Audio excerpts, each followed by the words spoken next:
nooca lixaad marka waxaa la lahaa hardy slab. hardy slab marka waa nooc khaas ah oo slaabyada ka mid ah waay. waxa uu ka kooban marka hard bricks, yani waxa uu ka kooban yahay blocketiyo ama matoni waxa dhana blocketi iyo kala brick iyo block waa kala duwan yihiin. Okay, brickan marmar dhooba laga sameeyaa inta badan, marna concrete laga sameeyaa. Okay, laakiin block anaga aan naqaano waa midkaan hadda shamiitada iyo carrada la isku qaso anaga aan sameysano oo hollowga ah. Okay, so marka waa nooc khaas ah oo slaabyada ka mid ah. wuxuu ka kooban marka bricks kaas يعني بلوكيتيداas uu ka kooban yahay oo si uniform ah loo dhigay, qaab nidaamsan ayaa loo dhigay, saasa loo safaa. Okay, kadib waxa loo dhahaa brickskaas waa hollow, duleel ay leeyihiin. hadda maxaa ujeedaa meeshaan hollow sida midka anaga isticmaalno kale duleel ayuu leeyahay. waxaana lagu dhahaa wuxuuna ka samaysan yahay shub. Okay, iska fiiri materialka uu ku samaysan yahay waa shub waay. dhifigiisa marka inta badan waxaa ugu yarba 200 maba ka yaraan karaba, xataa 200 minimum ah maba aadi kartid. formworkska ayaa loo dhigaa. formwork waxaa la sheegay wax lagu celiyo oo lagu haayo inta la shubaayo.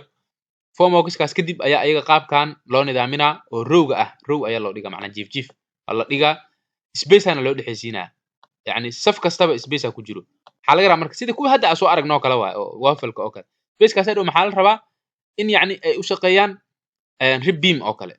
Okay, spacekaas marka waxaa waay sida beam isla loola tacaamulaa uu ku dhahoya. soo uma jeedid, birtaa la dhigaa, birta marka la dhigo kadib waa la shubaa. Okay, waa u deysanaya marka block waa u deysanaya. Okay, ma ka bixinaysid kii hore waa laga bixinaa mugta adeeg kugu xiran sometimesna waa la bixiyaa, sometimesna waa la dhaafaa. Okay, balse kan waa loo dhaafaa oo sidiisa ayuu u ahaanaa blocketiyada. Okay, soo marka waxaa loo dhahaa inta badan waxaa loo isticmaalaa meelaha temperature-ka aadka u kulul oo ka jiro, Sacuudiga iyo meelahaas oo kale, Dubai iyo meelaha aadka u kulul oo kale.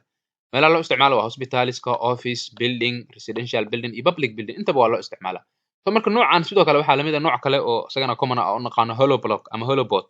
isagana waa tabtaan oo kale waa sidaana blocketiyo loo safaa, spaceyadaas loo dhexaysiinaa, biraha la gelinaa, waa la shubaa, toobin yar oo kaaga baahan yahay hadhow marka waxaa waaye biro yar halkaan meesha ah dhigay reinforcement.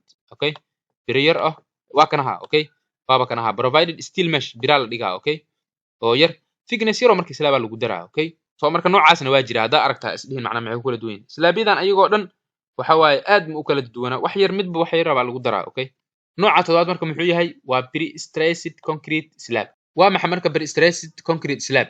pre-stressed concrete slab horta waa nooc ka mid ah concrete-ka. Okay, marka maxaa la sameynaa initial compression ayaa la siinaa, macnaa ugu horeyn intaaba culays loo isticmaalin ka hor ayaa stress compression ah ayaa la siinaa, macnaa materialkii gudihiisa. Okay, intaan culayska loo isticmaalin. Okay, soo marka waa isla fahmaynaa marka si oo warkaas waxaa laga yaabaa inuusan waxba kaaga bixin. Okay, waxaan naqaanaa hadda meeshan beam aa noo yaala, mathalan beam oo shub ka samaysan ayaa noo yaala, waa number stressed. Okay, beamkan oo kale hadda marka la yiraahdo culaysaa la soo saaraa, culays markaa soo saarto qaabkaanu noqonaa.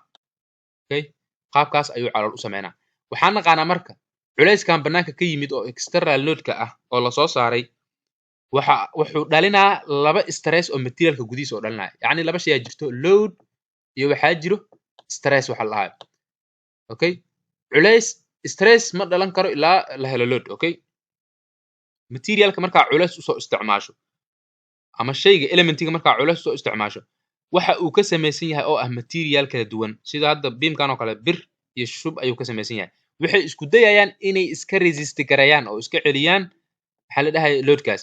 soo marka iska celinta la iska celinayo awoodda banaanka ka imaada ayaa waxa loo yaqaanaa stress. soo marka culayska loo soo isticmaalo laba stress aa dhalanayso.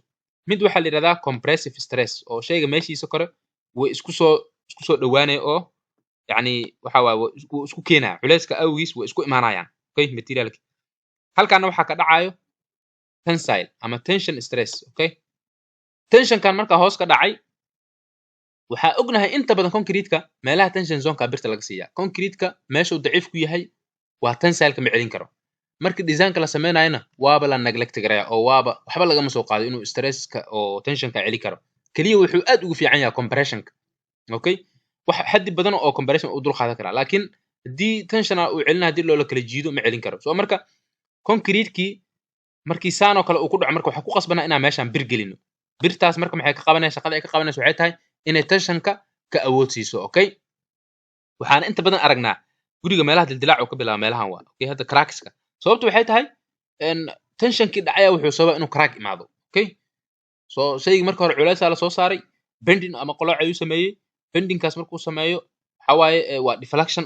Okay, deflection waa isbedel waxaa yimid dhanka geometrigiisa. Okay, shaygi dhirirkiisii iyo waxba iska bedelay deflection mar hadduu imaadana crack ku xigo crack hadduu ku imaadana failure ku xigo okay so marka pre stress marka maxaa laga wadaa yani hadda waxaa dhana culays imaaday stress ayaa markaas ka dhalanaya yani inta stress gorma imaana markaa soo saar Soomaa inta aniga ana soo saarin culays ka hor ayaanba stresskii kasii shaqaysiina saas waa macnaha laga wada pre stress okay so marka hadda u fiiriso qaabka loo diyaar garay u fiirso marka wuxuu ku dhahay compressive concrete ayaan siinayna qaabka loo diyaariyaa marka fiirinayna pomogi hadda halkan ku yaal beamki aad diyaarinay birtiya soo gelinay tan dhan waa bir birtana waa inay ahaataa akhyaaray high strength steel okay bir yacni leh strength aad u sareeyo okay tan dhan is loo yaqaana so marka birtiya la dhex dhigaa halkan oo kale qalab ayaa jeegaga la soo qaadanaa waa la dheereynaa okay tension ayaa lagu sameynaa u kala jiida birta marka way kala baxay lama rabo 100% in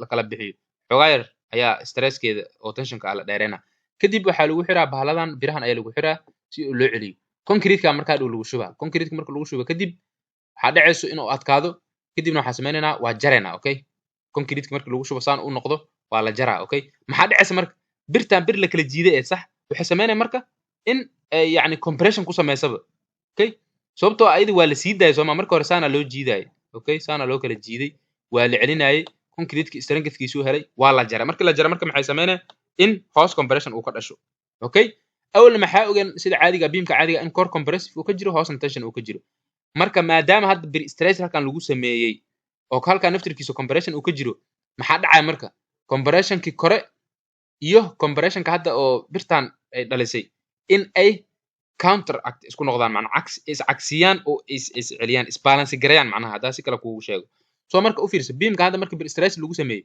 hoos compression ka dhacayo okay marka culayska soo saarana muxuu keenaa culayska compression uu keenaa asagana okay so marka waxa dhacaysa beamkay marka si fiican inuu u taagnaado marka fikradda ka dambeedo bir stress concrete-ka waa in deflection kaas la yareeyo okay oo cracks-ka meesha laga ilaaliyo waxa looga ilaalinaa labadan compression oo isbalance gareenayo okay so marka sababta ka dambeeyo saas waa mar ayaan video fiican ka sameeynaa waxay u baahan tahay ciwaankan kaligiis ayaa raba in gooni loo sharxo okay marka pretension iyo post tension ayaa isla fiirinaynaa pretension iyo post tension waxa u dhaxeeyo kan hadda aan sharxaynay wuxuu ahaa pretension okay formogaada soo qaadane birtiya dhigane waa stress ku sameynay waa kala jiide marka kala jiide kadib shubkiya shube markuu adkaadana waa jare kaas hadda aan soo sharxay waxa la lahaa pretension post tension marka maxaa waa post tension waxa waaye bir ma gelinayay saan formog markuu yaalo pipe ayaan isticmaalaa ama tubadii waa gelinaa concrete-ka ku shuba marka ku shubo uu adkaado pipe meesha yaalo way dulashaa sax pipe-ki ayaa markaan birta gelinaa tendon-ki ama